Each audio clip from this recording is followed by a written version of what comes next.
एक पुरानी कहावत है, घर खरीदना हो तो पड़ोस देख कर खरीदो।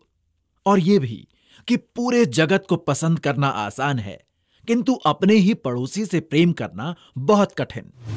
ऐसा लगता है कि दोनों कहावतों में पड़ोस की धारणा बिल्कुल विपरीत है, परंतु वास्तव में एक ही बात कही जा रही है। और वो कैसे? वो ऐसे कि अपने परिवार से बाहर जब हम अपने घर के बाहर पांव रखते हैं तो हमारा वास्ता सीधा अपने पड़ोस से ही पड़ता है। आज की सुपर कनेक्टिविटी की दुनिया में हम अपने पड़ोस से बेखबर रहना चुन तो सकते हैं, किंतु उनकी अपेक्षा करना भारी भी पड़ सकता है। एक सामाजिक प्राणी होने के नाते पूरे समाज की अपेक्षा मनुष्य को पहले अपने पड़ोसी को जानना आवश्यक है, क्योंकि एक ओर हमारा आस पड़ोस हमारी तत्काल सहायता प्रणाली यानी सपोर्ट सिस्टम है, और दूसरी ओर पड़ोस के सामुदायिक संसाधनों यानी रिसोर्सेज को आपस में बांटना भी एक चुनौती है, जिसे संचालन यानी मैनेजमेंट की आवश्यकता होती है।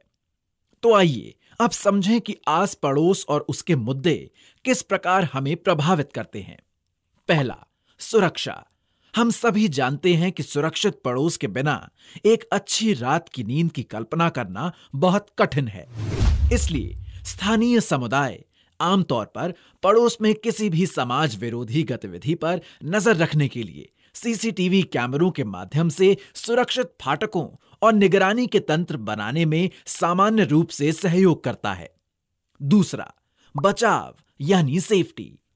एक अच्छा आस पड़ोस आमतौर पर अपने निवासियों, विशेष रूप से बच्चों और बुजुर्गों के बचाव के प्रति सचेत रहता है और उनके खेल और मनोरंजन के लिए सार्वजनिक स्थानों को उपलब्ध कराता है। तीसरा, साझे साधनों का सदुपयोग। ऐसा अक्सर देखा जाता है कि एक पड़ोस में पानी, बिजली और खुले क्षेत्रों जैसे संसाधन सीमित आपूर्ति यानी लिमिटेड सप्लाई में हो सकते हैं। इसलिए मतभेदों की रोकथाम और इन संसाधनों के उचित वितरण के लिए एक तंत्र बनाना महत्वपूर्ण हो जाता है। चौथा, साझे क्षेत्रों का प्रबंधन।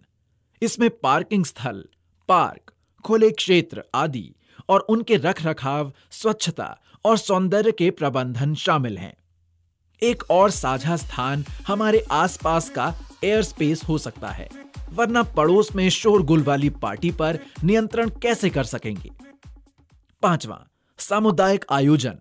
एक अच्छे पड़ोस को सामुदायिक कार्यक्रमों के आयोजन के लिए भी जाना जाता है, जहां न केवल त्योहारों को मनाने की व्यवस्था हो, बल्कि सभी की भागीदारी सुनिश्चित करने के लिए कुशलता भी हो।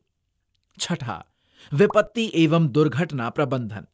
हमारा आस पड़ोस किसी भी विपत्ति की स्थिति में स्वाभाविक रूप से सहायता का पहला स्रोत होता है।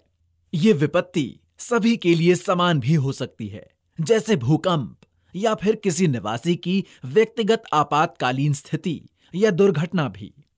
सातवां, सामुदायिक सेवाएं। सुप्रबंधित पड़ोस जैसे परिवार के एकत्रित होने के लिए एक स्थान, जहां व्यक्तिगत समारोह या फिर शोक सभा का भी आयोजन किया जा सके, और साथ ही स्थानीय खरीदारी जैसी अन्य सुविधाएं भी उपलब्ध हो सके। अरे वाह, ये तो काफी कुछ है, और हमें अपने आस पड़ोस के मूल्य का कुछ भी एहसास नहीं। आइए जानें इन सभी सुविधाओं का संचालन आखिर किया कैसे जाता है। आस पड़ोस का संचालन एक स्वयंसेवी कार्य के जैसा है। इस तरह के प्रबंधन के लिए सामान्यतः निवासियों द्वारा स्वेच्छा से एक कल्याण समिति यानी वेलफेयर एसोसिएशन बनाई जाती है।